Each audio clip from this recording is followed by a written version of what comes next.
तो हुई तो बोलता है कि इसे हम प्यार किए हैं, ऐसे किए हैं, तुम मुझे से नहीं किए, जैसा मैं तना मैं की तुम नहीं किए, किए ही नहीं से।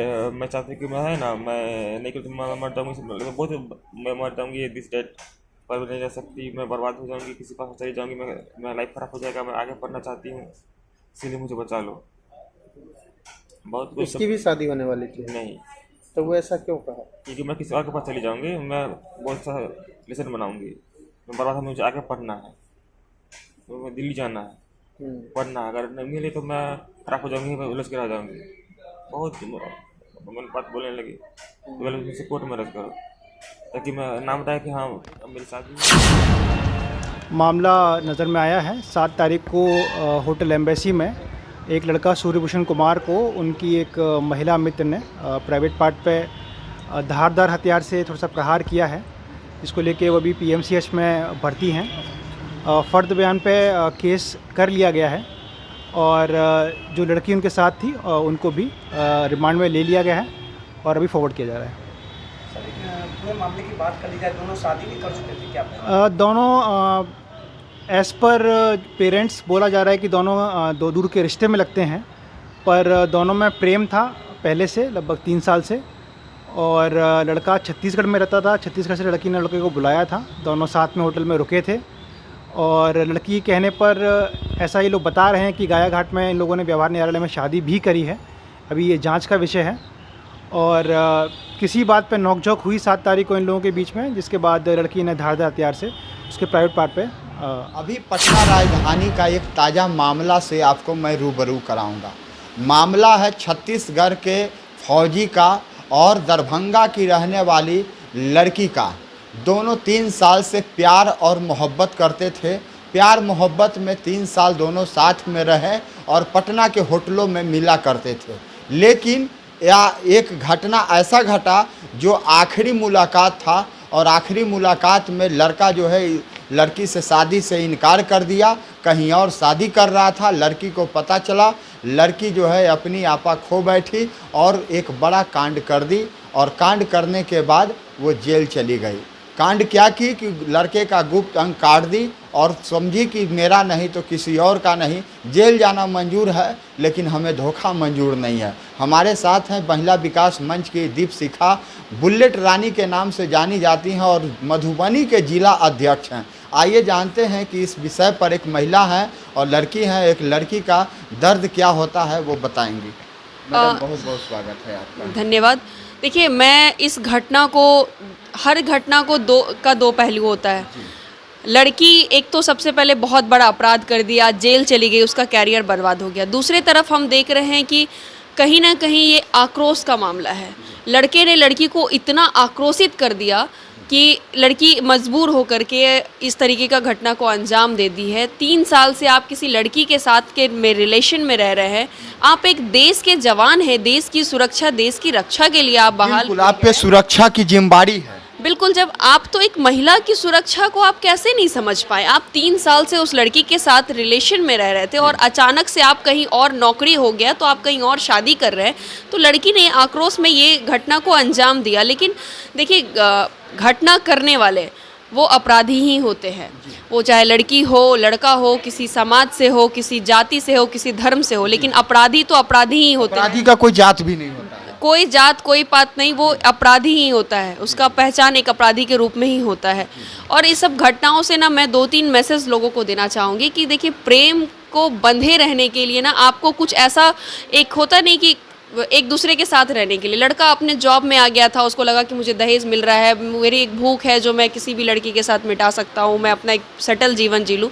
लड़की पढ़ ही रही थी, वो अपनी तैयारी करने आई थी, परिवार से झूठ बोल रही थी। ये सारी चीज़ें जब लड़की को लगा कि नहीं, कहीं ना कहीं हम बहुत बड़ा गलत किए हैं, तो चलो तुम भी भुगतो, लेकिन ये गलत था। जब आपने इतना बड़ा रिस्क लिया था तो आपको थोड़ा सा सब्र करके कानून के माध्यम से आना था। लेकिन कानूनों में भी क्या है ना कि जब भी कोई केस होता है ना, उसका निर्णय आते आते बहुत समय लग जाता है। दूसरी है कि पेरेंट्स कभी भी अपने बच्चों के साथ फ्रेंडली बिहेव करें, ताकि बच्चे अगर कोई गलती उनके मन में आ रहा है या कोई गलती करने जा रहे हैं तो कम से कम वो आपको बताएं। कोई भी 3 साल बहुत लंबा समय होता है। कोई कैसे माँ बाप को पता नहीं था कि वो लड़की किसी लड़के के साथ संबंध में है या बात कर रही है? कुछ तो मैटर होगा। कुछ तो अनुभव उनके पेरेंट्स को, कुछ ना कुछ तो बातें होंगी ना। तो पेरेंट्स भी इतनी दूरी बच्चे से ना बनाएं कि आपको अपने बच्चों के बारे में भी ना पता हो। तो लड़की आखिर कहाँ जाएगी मैम, कौन उसे इंसाफ दिलाएगा? देखिए, इंसाफ दिलाने के लिए भी हम उनको इंसाफ, अगर लड़की हमारे पास आती तो हम लोग इंसाफ की बात करते, लेकिन वो एक अपराधी बन चुकी है, एक अपराध को अंजाम दे चुकी है। लेकिन थाना में जाती है तो भगा दिया जाता है, महिला थाना जाती है तो सैकड़ों लोग डेली तारीख पर तारीख लेते हैं। क्या करेगी, कहाँ जाएगी? देखिए, इसके पीछे के भी एक रीज़न है कि लड़कियों को या महिलाओं को अपना हक नहीं पता है कि उनके लिए क्या कानून बना है। आप कितने पोटेंशियल के साथ बात कर रहे हैं, आप कैसी अपनी बातों को रख रहे हैं, उस पर भी डिपेंड करता है। मैं तो बहुत ऐसे कंप्लेंट में देखी हूँ कि लोगों को एप्लीकेशन लिखने भी नहीं आता और वो कह रहे थाना मेरा कंप्लेंट नहीं रख रहा, क्योंकि वो अपनी बातों को अपने पॉइंट पे नहीं रख सकती। और महिला विकास मंच तो कर ही रही है ना, हम लोग तो कर ही रहे हैं ना कि अगर कोई आता है तो हम लोग खुद से जाकर कंप्लेंट कराना, उनको न्याय दिलाते ही हैं। लेकिन कोर्ट का मामला है, आप अगर देखें तो एक तरफ हम मानते हैं कि कोर्ट में बहुत समय लगता है, लेकिन आप एक तरफ ये भी तो देखिए कोर्ट के पास कितना प्रेशर है, लिमिटेड समय है, लिमिटेड एम्प्लॉय है, लिमिटेड सब चीज़ उनको करना है। तो वो भी तो बेचारे कहीं ना कहीं व्यवस्थाएं की कमी तो है ना हमारे यहाँ। तो लड़की ये भी सोच रही होगी कि तारीख पर तारीख जाने से अच्छा है कि हम यही कर लेते हैं, जेल चल जाएंगे, वो ज़्यादा। तो आप भी वो लड़की तो शुरू से गुनाह कर रही थी ना, आप अपने पेरेंट्स से छुपा रहे हैं, 3 साल से आप किसी के साथ रिलेशन में रह रहे हैं और फिर आप इस घटना को अंजाम दे रहे हैं। आपको पहले समझना था कि हम अगर इतना बड़ा रिस्क ले रहे हैं तो इसमें कुछ भी हो सकता है। आगे के लिए आपको खुद से पहले मेंटल प्रिपेयर रहना था। और प्यार का मतलब ये थोड़ी है कि आप किसी को मार दीजिए। ये प्यार तो नहीं था, ये तो जिस्म का एक हवस था जो दोनों को मिला। और ये दोनों जो अगर देखिए, इसके पीछे भी बहुत सारी चीज़ें तो होंगी ना, कुछ तो बातें होंगी जो लड़की इतनी इरिटेट हो गई थी, जो मारने को तैयार हो गई थी। एक ऐसे भी बहुत कम ऐसी महिलाएं होती है जो किसी को मार सकती है या किसी को चोट पहुंचा सकती है। महिलाएं तो मूर्त होती है, ममता की मूर्त होती है, वो बहुत एक बच्चे को नहीं मार वो पाती। उसे इस आक्रोश में ला दिया कि वो अपने आप को कंट्रोल नहीं कर पाई। अब उसने उसको इस आक्रोश में, उसकी 24 तारीख को शादी होने वाली थी, आखिर किस ग्राउंड पे लड़का शादी कर रहा था? क्या उसे थोड़ा सा भी इस चीज़ों का नहीं था कि मैं 3 सालों से किसी के साथ में हूँ? उसे थोड़ा सा तो सोचना था ना। तो गलतियां तो लड़के की भी थी ना। वो सोची, वो भी लास्ट में आक्रोश में आ गई, उसको लगा कि अब मेरे पास कोई ऑप्शन नहीं, क्योंकि वो एक स्टूडेंट थी, उसके पास लिमिटेड थिंकिंग है, उसको भी नहीं पता है कि लीगल हम क्या क्या कर सकते हैं या हम इसके लिए और कहाँ कहाँ जा सकते लड़की हैं। तो नादान थी, लेकिन लड़का तो जानकार था, कानून की जानकारी थी, उसे तो ऐसा नहीं करना चाहिए। अक्सर कभी कभी जो कानून के रक्षक होते हैं ना, वो चीज़ों को बहुत अंडरस्टिमेट कर लेते हैं कि अगर कुछ होगा ना तो मैं देख लूँगा, मैं कर लूँगा। तो ये उसका भी मन बढ़ा हुआ था। और मैं एक बात आपको पहले भी कह चुकी है कि वो भी एक अपराधी था, एक लड़का भी अपराध कर रहा था। तो अपराधियों की कोई पहचान नहीं होती है, वो एक अपराधी ही होता है, उसका अपराधी से ही पहचान हो सकता है। वो आर्मी में था, फिर भी हम उसको आर्मी से जोड़ नहीं सकते, क्योंकि वो एक अपराधी था। एक आर्मी के भेष में भी बोलते हैं ना कि भेड़िए के छाल में वो छुपा हुआ राक्षस था। तो बस वही। अच्छा, मधुबनी से आप आती हैं, बुलेट रानी के नाम से जानी जाती हैं। मधुबनी में किस तरह से लोगों को समस्या होता है तो आप मदद करती हैं, या लोग आपसे कांटेक्ट करना चाहे तो मधुबनी के लोग कैसे कर सकते हैं? देखिए, मधुबनी में हमारा 2 जगह ब्रांच है। मैं प्रॉपर मधुबनी के जयनगर के रहने वाली हूँ और मेन ब्रांच हमारा जयनगर, हमारे आवास पे ही हमारा कार्यालय है। हमारा कार्यालय जयनगर गांव पेट्रोल पंप राजपुताना टोला के बगल में टीवीएस एजेंसी है, सान्विका टीवीएस, वहाँ हमारा एक कार्यालय है। दूसरा कार्यालय हमारा मधुबनी स्टेशन के पास कीर्तन भवन रोड में हमारा ऑफिस है, सुकमा केयर ऑफ सुकमा ईंट उद्योग। और हमारा एक टोल फ्री नंबर है 9031303553 जो, और हमारा नंबर हर जगह हर कार्यालय में होता है। और हम खुद हर प्रोग्राम में अवेयरनेस प्रोग्राम भी करते हैं। जब भी कोई पीड़िता मेरे पास आती है, पहले हम उनका एप्लीकेशन लेते हैं, दोनों पक्ष की काउंसलिंग करते हैं। उसके बाद अगर हम लोगों से होता है तो सामाजिक स्तर पर हम लोग पहल करते हैं। लगता है कि नहीं, हमारे पास अब समाज से बाहर जा रहा है, क्योंकि वो एक उग्र रूप जो अपराधी होते हैं ना, जो पूरा एकदम अपराध का पर सीमा पास कर जाते हैं, उनको हम लोग कंट्रोल नहीं कर सकते। तो फिर उनको कानून के रास्ते ही जाना पड़ता है।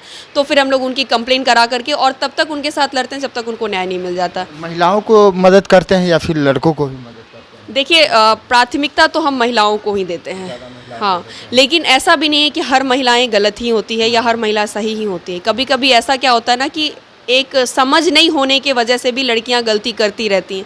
तो हम दोनों पक्ष की काउंसलिंग करते हैं। हम बार बार वही चीज़ कह रहे हैं, हम दोनों पक्ष की सुनते हैं।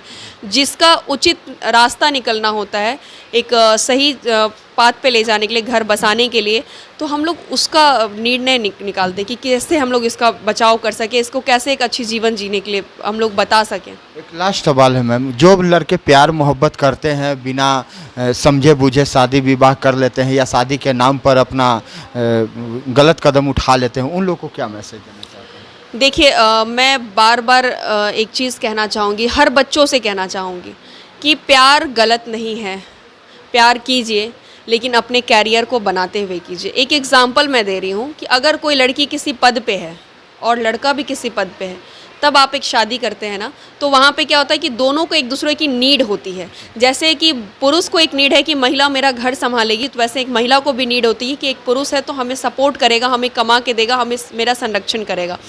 लेकिन जब ये रिलेशन में ये चीज़ों की कमी होती है ना, तो वहाँ घर टूटता है। जल्दीबाजी में कोई फैसला ना ले और परिवार के साथ खड़े होकर के कोई फैसला ले, ताकि कल को कोई मुसीबत हो तो परिवार आपके साथ खड़ा हो। यहाँ तो परिवार जो शादियाँ करा रही है वो टूट जा रहा है।